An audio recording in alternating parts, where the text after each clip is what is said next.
What does the covenant mean in Daniel 9:27? What is he talking about when he says he will confirm a covenant, the covenant, for 1 week? The covenant here is the same covenant that is also mentioned in verse 4. It's talking about the covenant which is the law of Moses, the Torah covenant.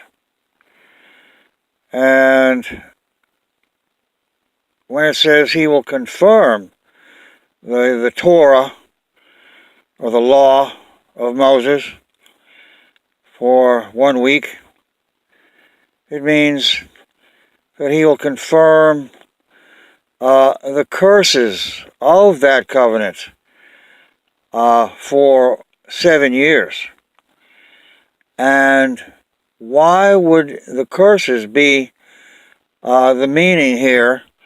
Well, in the previous verse, it says that the Messiah would be cut off, which is an offense which would draw down upon the Jews the curses of the law of Moses that are given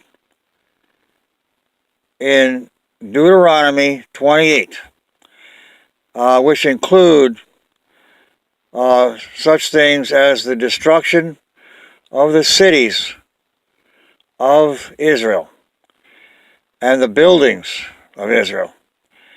And so that's what's actually brought about, that comes to pass in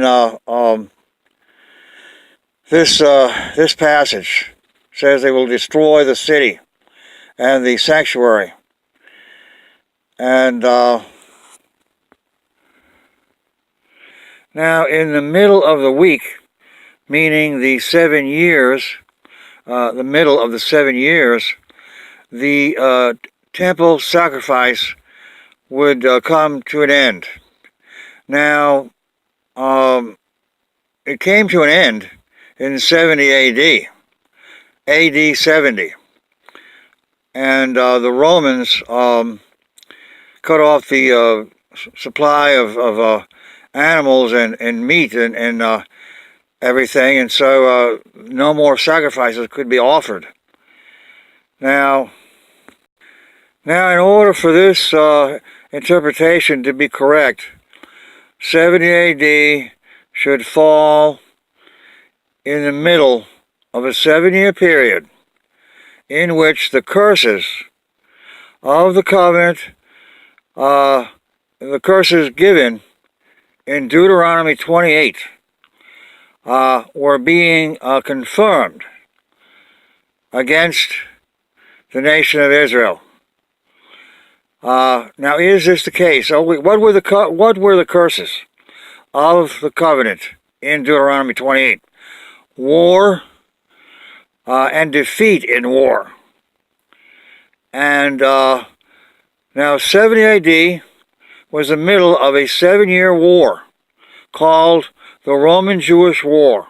It began in late 66 and it ended in 73 AD, AD 73, because the siege of Masada was finished in the middle of 73. And Encyclopedia Judaica gives 66-73 as the duration of the Roman-Jewish War.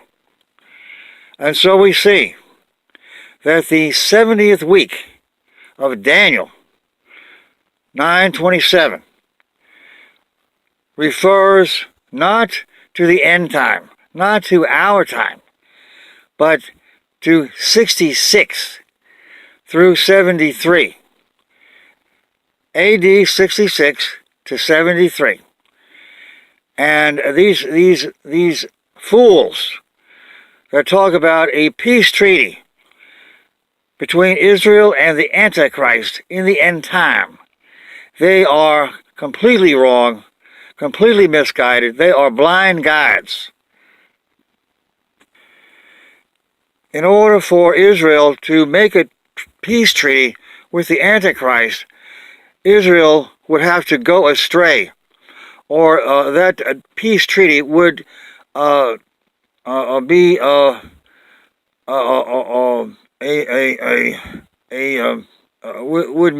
would be Israel going astray.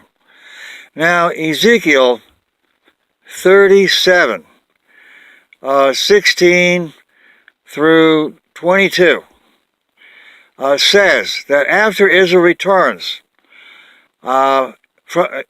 into existence, comes back into existence in the 1940s, after the Holocaust, the Nazi Holocaust, from 1940 to 1945, that Israel would never go astray again. So this rules out the possibility of Israel making a peace treaty with the Antichrist. To make a comment to me personally or ask questions, email me at joegracegrace@gmail.com. JOEGRACEGRACE